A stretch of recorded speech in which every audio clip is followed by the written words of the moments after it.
Hello and good morning all of you. स्वागत आहे तुमचं मेगाबीट एज्युकेशनच्या यूट्यूब चॅनलवर. तर चला बघूया आजचे व्होकॅब्युलरीचे वर्ड्स, त्यांचे मिनिंग्स, सिनोनिम्स, अँटोनिम्स, सेंटेन्समध्ये यूज कसा करण्यात आलेला आहे ते सुद्धा बघूया. One word substitution, misspelled word, ज्याच्यामध्ये आपल्याला 4 ऑप्शन्स दिलेले आहे. 4 ऑप्शनमधून आपल्याला करेक्ट स्पेलिंग कशाची आहे ते शोधायचं आहे. त्याची सुद्धा मराठीमध्ये मिनिंग बघूया आणि idioms and phrases. Okay, so first word आहे आजचा आपला, तो आहे प्रिस्टीन. PRISTINE, PRISTINE, pristine. प्रिस्टीनचं मिनिंग आहे इन इट्स ओरिजिनल कंडिशन आणि अनस्पॉइल्ड. म्हणजेच काय आहे, जे वापरले गेलेले नाही आहे, एकदम शुद्ध आहे, एकदम त्याच्या मूळ स्थितीमध्ये आहे, ओरिजिनल कंडिशन मध्ये आहे, त्याला काय म्हटलं जातं, प्रिस्टीन असं म्हटलं जातं. सो प्रिस्टीन म्हणजे काय होतं मराठीमध्ये, मूळ. जसा पूर्वी होता तसा, शुद्ध, न बिघडलेला आणि न वापरलेले.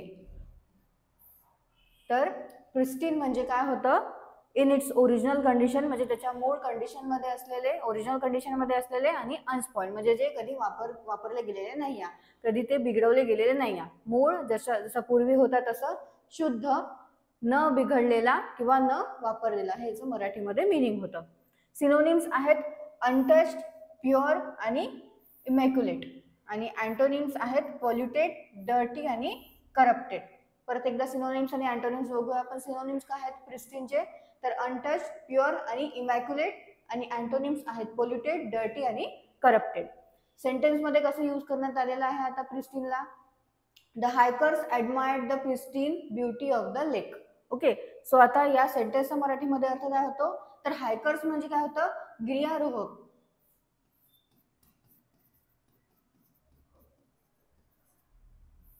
ओके, हायकर्स म्हणजे काय होतं, तर गिर्यारोहक.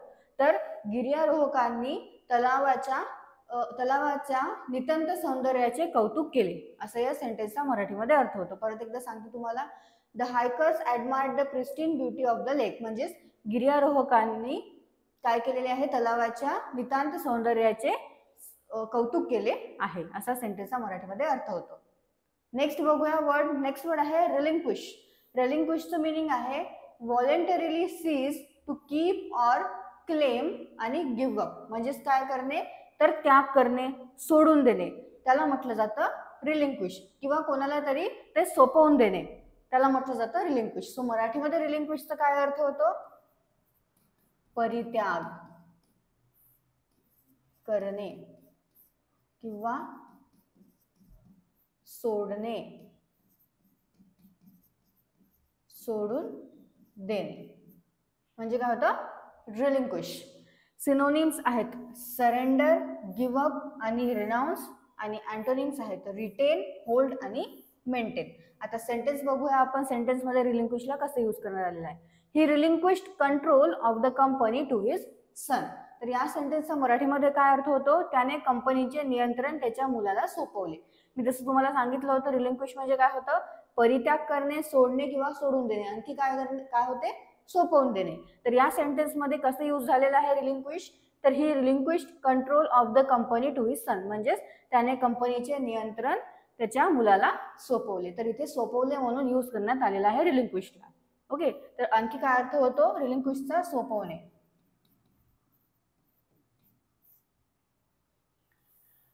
नेक्स्ट आहे विगरस. विगरसचं मिनिंग आहे strong, healthy and full of energy. म्हणजे जो काय आहे, एकदम जोशपूर्ण आहे, उत्साहात आहे, जोमाने प्रयत्न करणारा आहे, त्याला काय म्हटलं जातं, विगरस असं म्हटलं जातं. सो विगरसचं काय होतं मराठीमध्ये अर्थ, जोमदार, जोशपूर्ण, जोमाने किंवा उत्साहाने. सिनोनिम्स आहेत विगरसचे एनर्जेटिक, रोबस्ट, स्ट्रॉंग. आणि अँटोनिम्स आहेत वीक, फेबल आणि लथार्जिक.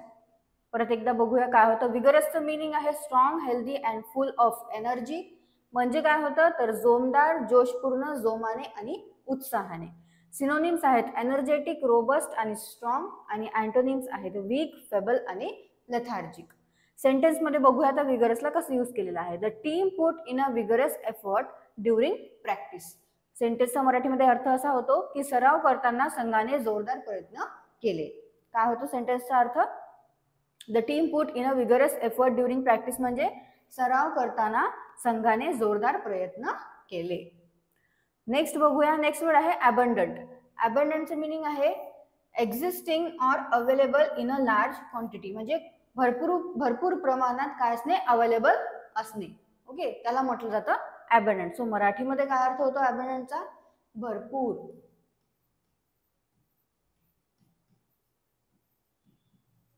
मुबलक,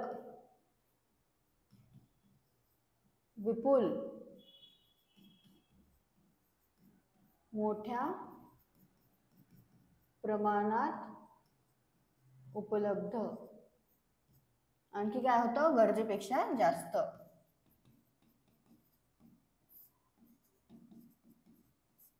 तर अबंडंट म्हणजे होतं existing or available in large quantity, म्हणजे भरपूर प्रमाणात उपलब्ध असणे. भरपूर, मुबलक, विपुल, मोठ्या प्रमाणात उपलब्ध असणे किंवा गरजेपेक्षा जास्त असणे, त्याला म्हटलं जातं अबंडंट. सिनोनिम्स आहेत प्लेंटिफुल, ॲम्पल आणि ओव्हरफ्लोईंग, आणि अँटोनिम्स आहेत स्कॅर्स, लिमिटेड आणि स्पार्स. ओके, काय आहे सिनोनिम्स? प्लेंटिफुल, ॲम्पल आणि ओव्हरफ्लोईंग, आणि अँटोनिम्स आहेत स्कॅर्स, लिमिटेड आणि स्पार्स. सेंटेन्स मध्ये कसं यूज केलेलं आहे अबंडंटला? The region has abundant natural, इथे आहे रिसोर्सेस. ओके,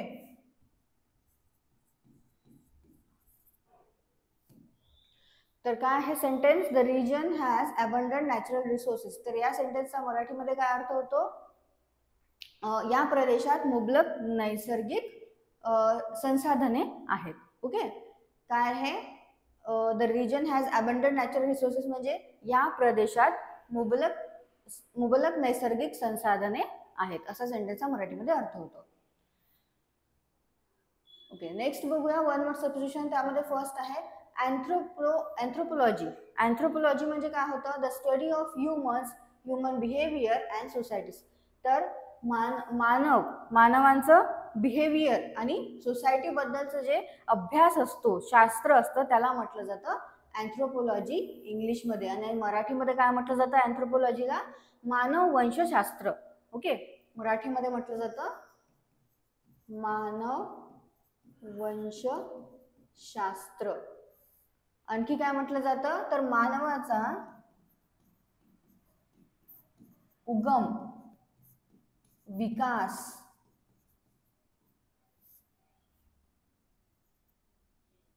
आणि संस्कृती इत्यादीचे शास्त्र म्हणजे काय होतं? अँथ्रोपोलॉजी. ANTHROPOLOGY. अँथ्रोपोलॉजी म्हणजे काय होतं? The study of human behaviour and society, म्हणजेच मानवाबद्दलचा अभ्यास जो असतो त्याला म्हटलं जातं अँथ्रोपोलॉजी. म्हणजेच मानव वंशशास्त्र, मानव, त्याचा उगम, त्याचा विकास, संस्कृती याबद्दलचा जो अभ्यास करतो त्या अभ्यासाला म्हटलं जातं अँथ्रोपोलॉजी. नेक्स्ट आहे बॅरोमीटर. बॅरोमीटर म्हणजे काय होतं? An instrument measuring atmospheric pressure used specially in forecasting the weather. तर काय आहे बॅरोमीटर? म्हणजे वायुभार मापक. मराठीमध्ये काय म्हटलं जातं बॅरोमीटरला? वायुभार मापक. तर कशा करता यूज होतं, कशा करता यूज करण्यात येतं बॅरोमीटर? तर हवेचा जो दाब आहे ते मोजण्याकरता वापरण्यात येतं, त्याला म्हटलं जातं बॅरोमीटर. बॅरोमीटर हे यूज करण्यात येतं कशासाठी? हवेचा दाब मोजण्यासाठी वापरले जाते. आणि बॅरोमीटरला म्हटलं जातं वायुभार मापक. मिसस्पेल्ड वर्ड मध्ये फर्स्ट वर्ड आहे कॉन्शियस. सो कॉन्शियसची करेक्ट स्पेलिंग आहे ऑप्शन सी, CONSCIOUS. तर कॉन्शियस म्हणजे काय होतं? ज्याला जाणीव आहे, जो लाजाळू आहे किंवा जो शुद्धीवर आहे त्याला म्हटलं जातं कॉन्शियस. आणि स्पेलिंग आहे कॉन्शियसची CONSCIOUS. मराठीमध्ये मिनिंग होतं जाणीव, लाजाळू किंवा जो शुद्धीवर आहे त्याला म्हटलं जातं कॉन्शियस. नेक्स्ट वर्ड आहे ऑकरन्स. ऑकरन्सची करेक्ट स्पेलिंग आहे ऑप्शन ए, OCCURRENC. ऑकरन्स म्हणजे काय होतं, एखादी घटना किंवा एखादा प्रसंग किंवा घडलेली एखादी घटना आहे, घडलेली एखादी गोष्ट आहे त्याला म्हटलं जातं ऑकरन्स. आणि स्पेलिंग आहे ऑकरन्सची OCCURRENCE. म्हणजेच काय होतं, घटना, प्रसंग किंवा घडलेली गोष्ट त्याला म्हटलं जातं ऑकरन्स. इडम्स अँड फ्रेजेस मध्ये फर्स्ट आहे came to light. Came to लाईटचं काय मिनिंग आहे तर एक्झाम्पल दिलेलं आहे, the fraud came to light after months of investigation. तर काय आहे या सेंटेन्सचा अर्थ, तर एक फ्रॉड आहे ते काय आलं, उघड झालेलं आहे, समोर आलेलं आहे. कशानंतर, मंथ्स ऑफ इन्व्हेस्टिगेशन, खूप तपासानंतर, महिन्यांच्या तपासानंतर ते फ्रॉड जे आहे ते समोर आलेलं आहे, उघड झालेलं आहे. तर केम टू लाईटचा अर्थ काय होतो, उघड होणे. मराठीमध्ये काय होतं केम टू लाईटचा अर्थ, उघड होणे, किंवा असंही म्हटलं जातं प्रकाशात येणे. प्रकाशात येणे किंवा उघड होणे त्याला म्हटलं जातं केम टू लाईट. जसं इथं एक्झाम्पल दिलेलं आहे, the fraud came to light after months of investigation. म्हणजेच भरपूर प्रयत्नानंतर, म्हणजेच भरपूर महिन्यांनंतर, भरपूर महिन्यांच्या तपासणीनंतर, इन्व्हेस्टिगेशन नंतर तो फ्रॉड जो आहे तो केम टू लाईट झालेला आहे, म्हणजेच काय झालेला आहे, उघड झालेला आहे. नेक्स्ट आहे बॉब्स युअर अंकल. हा जो इडम आहे, फ्रेज आहे, आपण कालच्या सेशन मध्ये सुद्धा पाहिलेला आहे. तर याचा अर्थ काय होतो, याचा अर्थ होतो काहीतरी यशस्वी होईल किंवा झाले आहे त्याला म्हटलं जातं Bob's your uncle. Add the spice, stir well and Bob's your uncle, the curry is ready. म्हणजेच काय होईल, स्पाइस ऍड करा, त्याला चांगलं फिरवा, स्टर करा, आणि काय होईल मग, बॉब्स युअर अंकल, म्हणजेच ते यशस्वीपणे तयार होऊन जाईल. The curry is ready. Okay, हे आहेत आपल्या आजचे इडम्स अँड फ्रेजेस. परत एकदा तुम्ही वोकॅब्युलरीचे वर्ड, सिनोनिम्स, अँटोनिम्स, त्यांचे युजेस सुद्धा वाचून घ्या, मराठीमध्ये मिनिंग वाचून घ्या, स्वतःच्या मनाने सुद्धा सेंटेन्सेस तयार करा.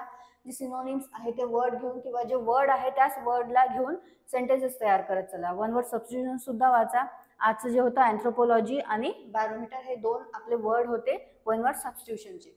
ओके, सो तुम्हाला सेशन आवडलं असेल, सेशनला लाईक करा, चॅनलला सबस्क्राईब करा, तुमच्या फ्रेंड्सला शेअर करत चला. All the best all of you and thank you.